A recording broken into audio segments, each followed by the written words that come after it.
ഡ്യൂപ്ലിക്കേറ്റിന് പ്രശസ്തമാണ് ചൈന. ഇപ്പോഴിതാ കടുവയ്ക്ക് ഒരു ഡ്യൂപ്പിനെ ഇറക്കിയിരിക്കുകയാണ് ചൈനയിലെ ഒരു മൃഗശാല.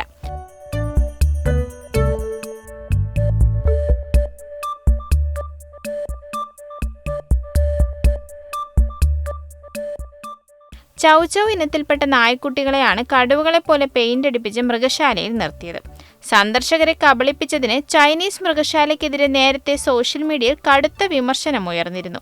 തായ്ഷൌവിലെ ക്യൂൻഹു ബേ ഫോറസ്റ്റ് അനിമൽ കിങ്ഡം എന്ന മൃഗശാലയ്ക്കെതിരെയാണ് വിമർശനം. ഇപ്പോഴിതാ നായക്കുട്ടികളെ കടുവകളെപ്പോലെ പെയിന്റ് അടിച്ച് നിർത്തുകയായിരുന്നുവെന്ന് മൃഗശാല അധികൃതരും സമ്മതിച്ചിരിക്കുകയാണ്. കടുവയെപ്പോലെ പെയിന്റടിച്ച നായക്കുട്ടി മൃഗശാലയ്ക്കുള്ളിൽ ഓടിക്കളിക്കുന്ന വീഡിയോ സോഷ്യൽ മീഡിയയിൽ വൈറലായിരുന്നു. ഇത് കടുവക്കുട്ടിയല്ല, മറിച്ച് നായക്കുട്ടിയാണെന്ന് സോഷ്യൽ മീഡിയ വേഗത്തിൽ തിരിച്ചറിഞ്ഞു. സംഭവം വാർത്തയായതോടെയാണ് അധികൃതർക്ക് കുറ്റസമ്മതം നടത്തേണ്ടി വന്നത്.